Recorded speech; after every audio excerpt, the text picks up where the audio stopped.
Saudara, Palestina kembali berduka usai seorang bocah laki-laki berusia 15 tahun tewas di tepi barat setelah ditembak seorang tentara Israel. Menurut pejabat kesehatan Palestina pada Jumat waktu setempat.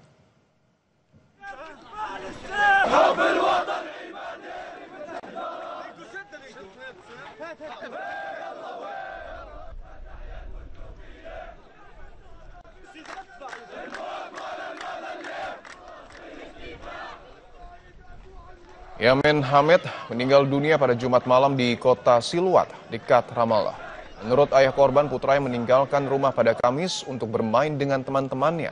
Tak lama setelah itu, ia mengetahui jika sang anak terluka dan tentara Israel mencegah ambulans mencapai lokasi.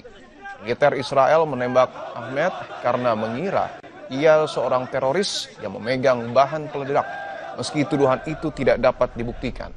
Tembakan ini merupakan insiden terbaru dalam lonjakan pembunuhan militer terhadap anak-anak Palestina di tepi barat yang terjadi bersamaan dengan peningkatan kekerasan di wilayah tersebut sejak dimulainya perang Israel-Hamas.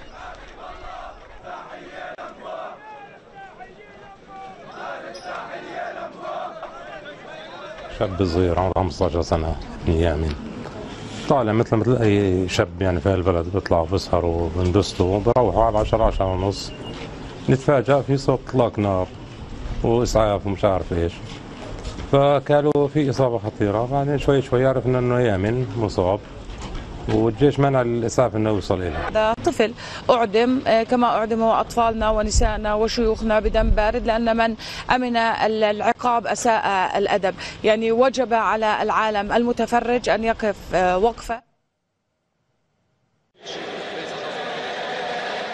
Sejumlah warga Yahudi Ortodoks memenuhi jalanan utama kota tua Yerusalem unjuk rasa memprotes rancangan undang-undang wajib militer yang digodok pemerintahan Benyamin Netanyahu. Rekaman menunjukkan pengunjuk rasa membanjiri jalan dan berkerumun, meneriakan yel-yel dan membawa spanduk memprotes rencana wajib militer oleh pemerintah Israel. Media Israel melaporkan gangguan lalu lintas di Yerusalem dan sekitarnya dengan ribuan petugas polisi dikerahkan di seluruh kota. Menurut media lokal, bentrokan pecah antara pengunjuk rasa dan polisi. Pada bulan Juni, Perdana Menteri Benyamin Netanyahu mengatakan bahwa ia bermaksud meloloskan rancangan undang-undang yang akan mewajibkan pemuda dari warga Yahudi Ortodoks bergabung dengan tentara Israel.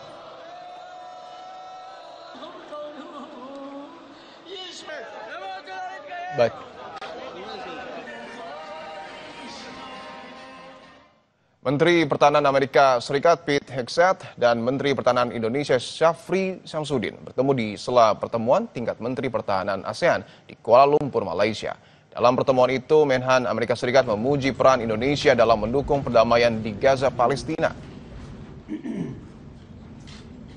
Dalam pertemuan tersebut, Hegseth mengapresiasi upaya Indonesia untuk membantu menjaga gencatan senjata antara Israel dan Hamas.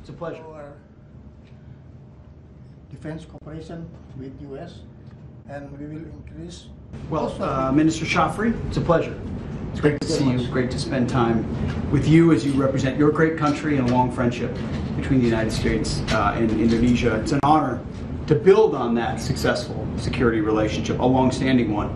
And a couple of items. I want to thank you for your leadership on the International Stability and Security Force in Gaza, which you have leaned forward on, and we're in partnership with you on, and your commitment to advancing President Trump's vision for lasting peace following the historic peace deal that he brokered this month is exceptional. Thank you. And on a lot of fronts, our militaries work closely together to tackle security issues such as things like maritime security. Saudara, bantuan pangan asal Indonesia terus didistribusikan bagi pengungsi Palestina, tak hanya di Gaza, namun juga ke sejumlah kamp pengungsian di Jordania. Berikut liputan jurnalis Kompas TV Ade Yudian yang sudah kami rekam sebelumnya. Saudara, saat ini saya sedang berada di kawasan Wehdan, Jordania, dan saat ini tengah melakukan pembagian bantuan pangan yang dilakukan oleh Dompet Duafa. Ini adalah titik ketiga dari proses bantuan dari donasi masyarakat Indonesia yang diserahkan untuk kota sejumlah kamp-kamp pengungsi yang ada di kota Jordania. Kawasan Wehdan ini merupakan kawasan yang cukup padat dari titik pengungsi yang ada di sejumlah titik di Jordania ini. Dan di kawasan di Wehdan ini ada sekitar 100.000 pengungsi yang tinggal berasal dari Gaza maupun Palestina. Wehdan ini merupakan salah satu kamp pengungsi yang cukup padat dibandingkan dengan kamp-kamp yang lainnya. Ini adalah titik ketiga distribusi ke kamp pengungsi dan sama seperti titik pengungsian pembagian distribusi sebelumnya. Sebagian besar warga penerima bantuan pangan ini adalah mereka para ibu-ibu dan anak-anak. Dan dari sejumlah warga yang kami temui menyatakan bantuan seperti ini bisa memenuhi kebutuhan mereka selama 1 minggu. Memang sejauh ini adalah bagian dari total bantuan sekitar 100 ton dari masyarakat Indonesia yang didistribusikan tidak hanya bagi pengungsi yang ada di kawasan kamp pengungsian di Jordania, namun sebelumnya telah juga dikirimkan 5 truk bantuan seberat 96 ton yang dikirimkan untuk warga Gaza di Palestina melalui King Border Hussein. Dan total pengungsi yang ada di kota Jordania ini bisa mencapai 2,3 juta orang dan memang Jordania secara historikal sejak awal membuka secara terbuka memberi ruang bagi para pengungsi dari Palestina untuk tinggal di kota Jordania ini. Adi Yudian, Kompas TV, Wehdan, Jordania. Saudara, perdamaian dan gencatan senjata di Gaza Palestina terancam gagal. Israel terus melakukan serangan ke sejumlah lokasi di Gaza yang menewaskan puluhan orang. Amerika Serikat sejauh ini masih berdiam diri. Bagaimana kelanjutan proses perdamaian di Gaza? Apakah PBB dan negara-negara dunia internasional bisa berkontribusi dengan nyata? Siapa yang harus memimpin proses perdamaian di Gaza? Kita bahas bersama Guru Besar Hukum Internasional UI, Prof. Hikmahanto Juwana. Prof. Hikmahanto, selamat petang. Selamat petang, Mas Dipo. Sehat Prof, ya? Alhamdulillah sehat, Prof. Prof, saya ingin tanyakan dulu bahwa berulang kali Israel ini melanggar rencana perdamaian di Gaza dengan melakukan serangan ke Palestina. Apa yang Anda maknai dari hal ini? Yang pasti adalah gencatan senjata ini semakin hari semakin rapuh. Dan gencatan senjata ini masih tetap ada, itu karena adanya komitmen dari Presiden Trump bahwa gencatan senjata ini harus tetap di-preserve atau dijaga. Nah, tetapi menurut saya ini sudah rapuh. Karena apa? Tiap kali kita mendengar bahwa Israel melakukan serangan dengan apapun alasan, seperti baru-baru ini yang tadi diberitakan, anak kecil yang dituduh disangka sebagai seorang pelaku teror. Nah, ini harus dihentikan. Dan menurut saya caranya adalah kita tidak bisa bicara dengan Perserikatan Bangsa-Bangsa. Karena dalam hal seperti ini, PBB sejak awal pada waktu Presiden Trump memunculkan 20 poin perdamaian di Gaza, itu tidak bicara soal PBB, peran PBB. Bahkan dalam pidato juga Presiden Trump mengatakan bahwa PBB tidak bermakna di dalam perang yang beliau bisa hentikan lah, kira-kira seperti itu. Nah, jadi yang sekarang ini penting itu adalah pembentukan segera ISF, International Stabilization Force, yang tadi Menteri Pertahanan Amerika Serikat sudah menyampaikan kepada Menteri Safri Samsudin. Jadi ingat, ya, pasukan ini tidak merupakan pasukan Perserikatan Bangsa-Bangsa. Jadi jangan sampai ada orang di Indonesia mengatakan bahwa kalau tidak ada persetujuan dari PBB maka tidak bisa. Tidak, ini sudah sepakatan di dalam pertemuan Trump dengan pemimpin.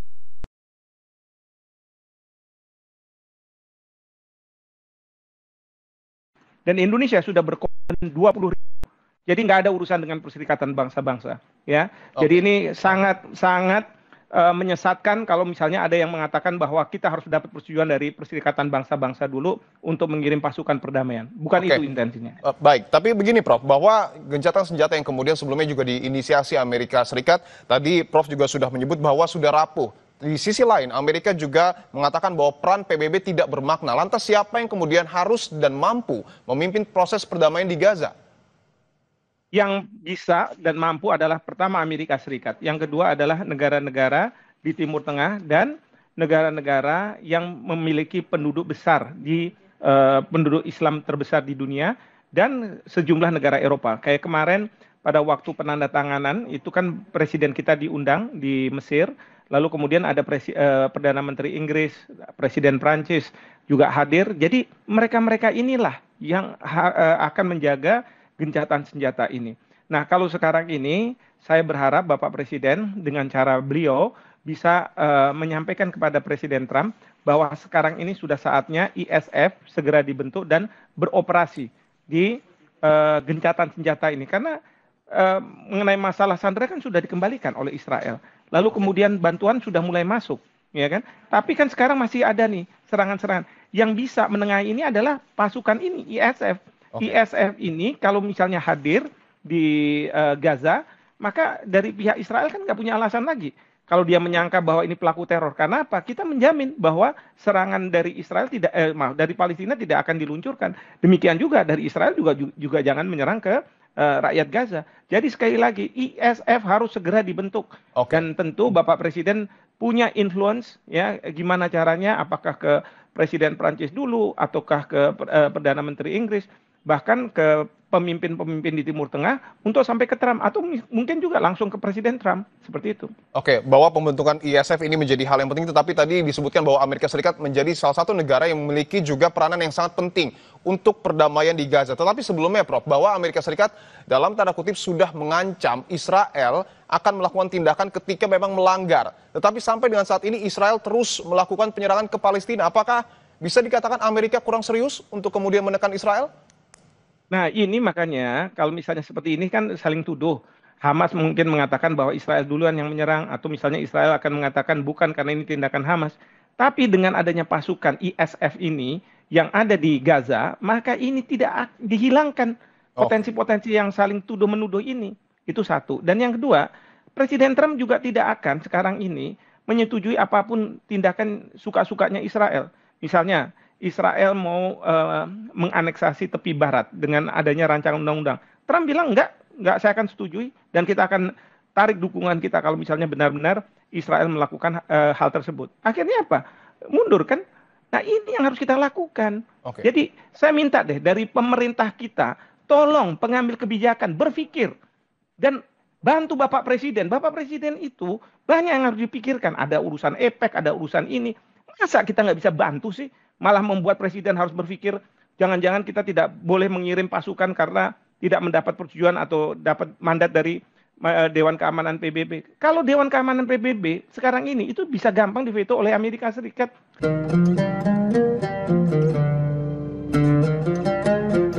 Allahu Akbar, Allahu Akbar, Allah.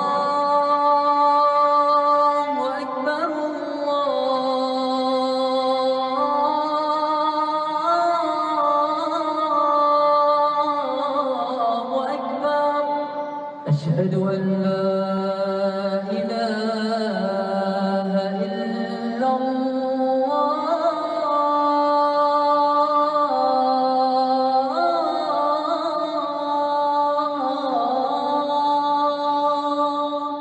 أشهد أن لا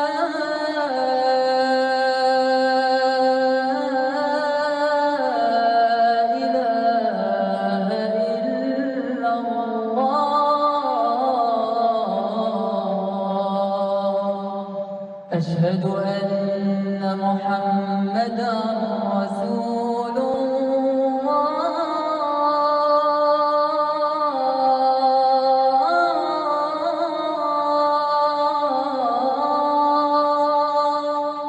أشهد أن محمدا رسول الله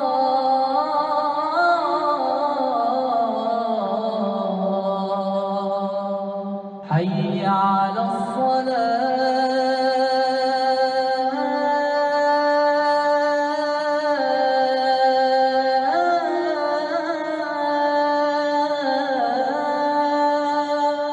حي على الصلاة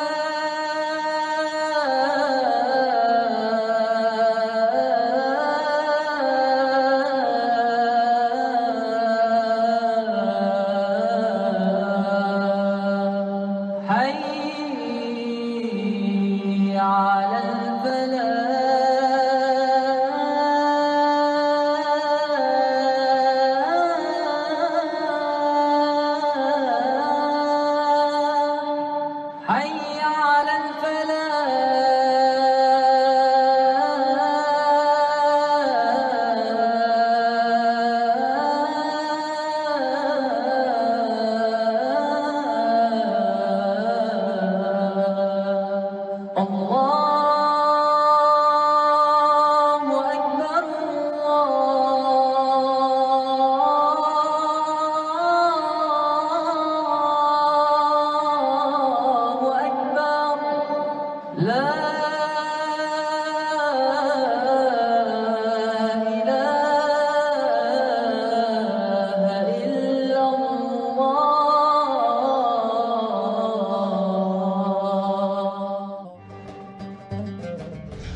membuat dari pihak Israel enggan untuk menyerang, dan Israel sudah tahu bahwa oke, kalau sudah ada pasukan ISF dari Indonesia misalnya atau dari mana negara, dia yang memastikan bahwa tidak ada serangan-serangan dari Hamas ke Israel. Karena itu yang dijaminkan oleh Bapak Presiden ya di dalam pidatonya terkait dengan keamanan Israel, kami yang menjamin. Masyarakat internasional maksudnya. Oke, terakhir Prof, mungkin apa yang kemudian harus dilakukan oleh pemerintah Indonesia dalam waktu dekat untuk kemudian mengantisipasi turbulensi yang kemudian terjadi di Gaza agar tidak semakin parah? Ya, yang pasti adalah seperti saya katakan, Bapak Presiden punya caranya untuk menyampaikan hal ini kepada Presiden Trump ataupun ke pemimpin dari pemerintahan Timur Tengah, Eropa, segera mungkin supaya gencatan senjata yang rapuh ini tidak kemudian seperti masa-masa lalu akhirnya tidak dipatuhi oleh kedua belah pihak. Yang kedua, pasukan TNI kita harus sudah disiapkan. Ketika komunikasi dari Kementerian Luar Negeri dan perwakilan kita di luar negeri yang berkaitan untuk membicarakan bagaimana ISF ini segera hadir di Gaza. Dan kemudian juga keempat, bantuan-bantuan makanan, minuman, dan obat-obatan segera masuk. Bahkan kalau perlu Kementerian Pertahanan mengerahkan pasukan kesehatan ada di Gaza untuk mengobati rakyat Palestina yang ada di Gaza. Oke, Demikian. Prof, saya ingin tanyakan lagi, perlukah Indonesia kemudian menggandeng negara-negara yang memiliki sikap yang sama untuk berbicara kepada Amerika Serikat? Jika perlu, negara mana yang kemudian paling memungkinkan untuk bersuara bersama dengan Indonesia? Ya, itu bisa dilakukan. Seperti dengan Prancis, dengan Inggris, lalu dengan Mesir sebagai co-chair pada waktu Mesir kemarin, lalu dengan Turki, karena di New York waktu itu Presiden Trump berdampingan dengan Presiden Turki, lalu kemudian juga pemimpin dari Arab Saudi, UAE, untuk membicarakan masalah ini, termasuk juga Yordania, dan kemudian menyampaikan kepada Trump bahwa ini penting sekali karena serangan-serangan yang dilakukan oleh Israel ini sudah membuat gencatan senjata yang rapuh ini semakin rapuh dan bisa-bisa ini tidak akan tegak gitu kira-kira. Dan tentu kita semua mendukung perdamaian yang kemudian terwujud di Gaza. Terima kasih Guru Besar Hukum Internasional UI, Prof. Hikmahanto Juwana telah bergabung di Kompas Petang. Terima kasih. Saudara, surat kabar Inggris The Guardian menyoroti perkembangan pembangunan ibu kota Nusantara. Dalam judul artikelnya ditulis IKN terancam jadi kota hantu. Informasi selengkapnya saudara akan kami